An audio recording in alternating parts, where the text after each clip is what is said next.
السلام علیکم ورحمۃ اللہ وبرکاتہ۔ ان الحمد للہ نحمده ونستعینه ونستغفره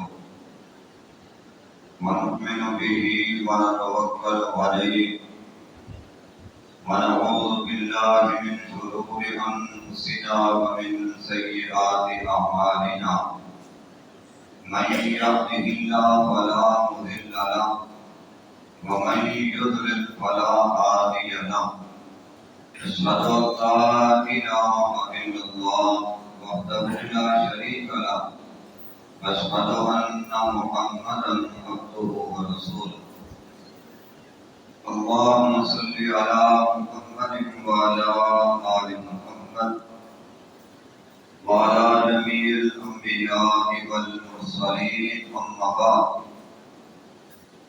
أعوذ بالله من الشيطان الرجيم بسم الله الرحمن الرحيم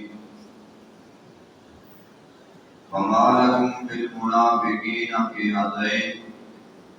والله أركسهم بما كسبوا أتريدون أن تهدوا من أضل الله ومن يضلل الله فلن تجد له سبیلا۔ کیا ہو گیا ہے تمہیں منافقوں کے بارے میں؟ دو گروہ ہو گئے اور اللہ نے ان کو الٹا کر دیا بوجہ اس چیز کے جو انہوں نے کمایا۔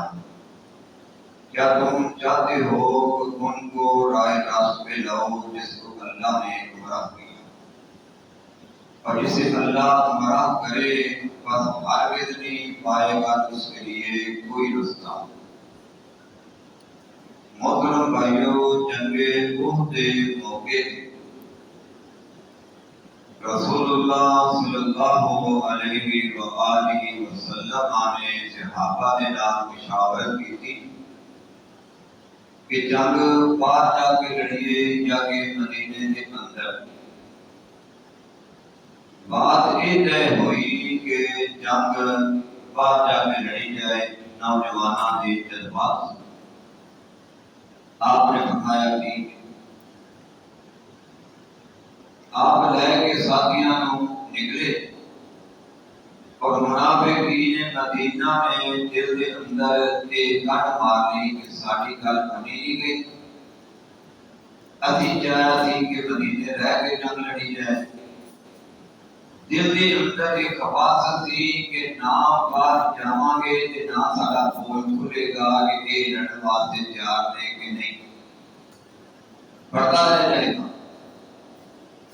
جب رسول اللہ صلی اللہ علیہ وسلم نکلے، یہ بھی بامرے مجبوری چند قدم گئے کچھ دیر اور وہ دے بعد اپنی انانیت کے ساری گل نہیں سنی گی اور منی نہیں گئی، واپس آ گئی۔ جدوں جنگ وہ تو صحابہ فارغ ہوئے،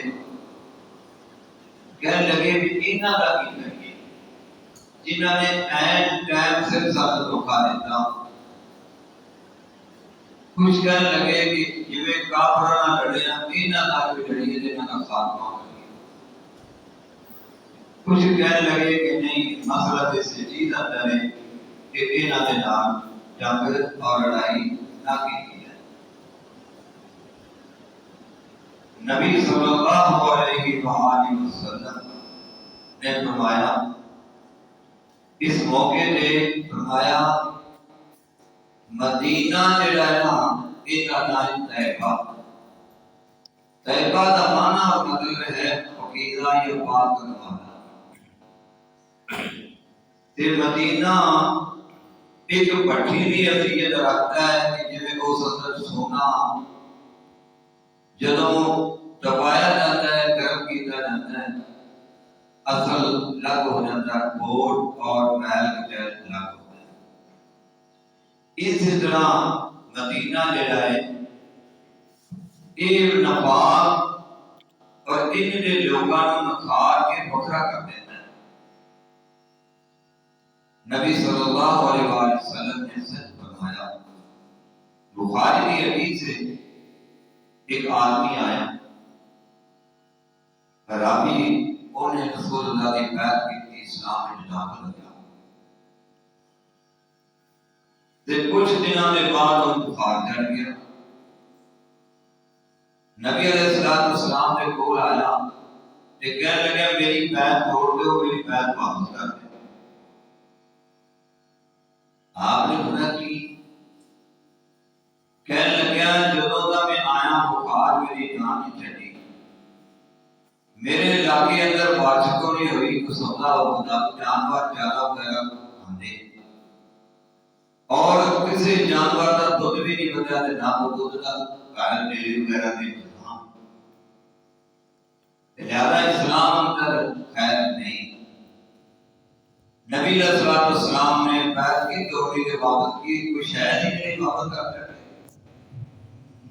اس دوران ہی گڑ گڑ کرتا تے چلا گیا۔ نبی علیہ السلام نے فرمایا نتیجے کی وضاحت بچی نہیں کہ جویں اودے اندر کوئی شے جدوں گرم کی جاتی ہے اور وہ خری اور کھوٹی الگ الگ ہو جاتی ہے، میل بکری ہو جاتی ہے۔ اسی طرح اللہ تعالیٰ نے قرآن مجید میں فرمایا وَمِنَ النَّاسِ مَن يَعْبُدُ اللَّهَ عَلَىٰ حَرْفٍ، کچھ لوگ مفاد پرستی کی بناتے مطلب کی خاطر اللہ کی بات کرتے ہیں۔ لیکن اسلام اس بات سے زیادہ ہوتے میرے جانور دودھ ہوتا تھے، میرے علاقے والے بارش ہوئے تھے سودا ہوتا ہوتے، میں نے کوئی خراج تک نہ لگے، بالکل میں صاف ستھرا تھے، بالکل میں تندرست ہوں۔ میں مطلب پرستی بات نہیں بات کرتے، اور اگر انہوں نے اسلام کے بعد عبادت کرنے کے بعد کوئی بھلائی دے خیر کوئی بہتری دنیا کا مال اور دیگر چیزوں میں دھیان تے انہیں تے مطمئن اور تسلی بخش یہ اگر اسلام اختیار کرنے کے بعد اللہ کی عبادت کرنے کے بعد کوئی دکھ تکلیف کوئی موجودی کسی پاس کوئی زمائش کوئی آ جائے کہ ادو کی ان قلبہ علی وجہی انہاں پیراں تے پھر جاتے ہیں۔ آج بھی لوگ دیکھو نماز شروع کی تھی یہ اگر کوئی کاروبار دہانی چڑھی تنگی لگن لگ پئی جو چاہتے سن کو کم ہون لگ پیا جنوانی بڑے لگے یہ جو ہی وہ کام نہ ہوئے کہ بڑیاں نمازاں پڑھ لے گیا نے چلانی رکھ ہوتی رہی ہے سر دے اگلے دا پڑھا ہی رہنا ہے فلانا کام ہونا ہے پھر بعد دے یہ کوئی ضروری نہیں آ کمائی کرنا اصل عبادت ہے بچہ نو روٹی کھلانا اصل عبادت ہے۔ اللہ فرماتے ہیں یہ مفاد پرست نے مطلب پرست لوگ نے فرمایا انہاں دا انجام میں بات کیے فرمایا ان قلب علی وجہی اپنے پیروں نے خود سے پیرا دے فرمایا خاسر دنیا والآخرہ انہاں لوگاں کی دنیا بھی برباد ہے آخرت ذالک هو الخسران المبین یہ اتنا واضح اور کھل کھلا گھاٹا ہے اس گھاٹے ورگا گھاٹا نہیں۔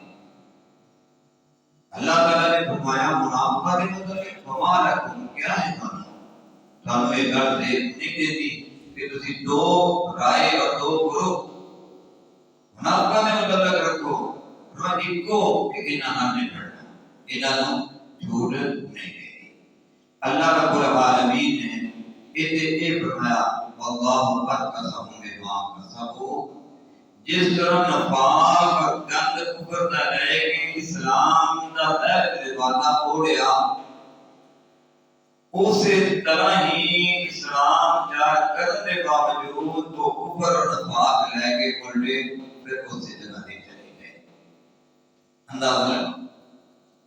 اللہ کسی نو زبردستی برا اور برائی نہیں لیکن تسلسل اور ہمیشہ برا عمل کو اپنانا ہے اللہ بھی ایسے بندے کو ناراض ہیں۔ اللہ تعالیٰ نے فرمایا انہاں دا کسب اور کمائی اور کردو اتریدون ان تہدوا کیا تسی چاہتے ہو ہدایت آتا ہے کہ انہاں نو راہ راست جائیے۔ فرمایا من اضل اللہ جنوں اللہ گمراہ کرے اللہ ہمیں کوئی جدا گناہ کرتا ہے بھی نہیں سمجھا نہیں ان کا مسلسل جڑا عمل ہے نا اور کرتوتاں اور نفاق اور کفر وہ دی وجہ تو اللہ والے تو دیکھتی فرمایا جنہوں اللہ گمراہ کرے فلن تجد له سبیلا اے محمد صلی اللہ علیہ وسلم تسی ہرگز ہونے والے کوئی رستہ دے راہ نہیں اللہ کسی نو گمراہ نہیں کرتا نہ کسی نو مجبوری نہ بات دے لگاتا ہے اللہ رب العالمین کا قانون ہے کہ میں دونوں راستے دکھا دیتے انہیں پتہ چلیا کہ رسول اکرم صلی اللہ علیہ وسلم نے پیچھے بغیر نماز پڑھ کے آپ کے دعوے بیان کر کے اس کے باوجود بھی اصل جڑی ہدایت ہے رسول کی اور بعد وہ بندہ ہڈ دھرمی کی بنا دے قرآن و سنت نے نبی نے کہا کر دیتا ہے انانیت کا مسئلہ کرتا یہ اسی کیا سے مدینے رہ کے چل رہی ہے اس وقت ساری منی نہیں گئی تے لہذا اسنا ہونا انہاں کوئی نہ کوئی بات کرنا ہے نہ طور پہ این موقع دے ایک واپس آ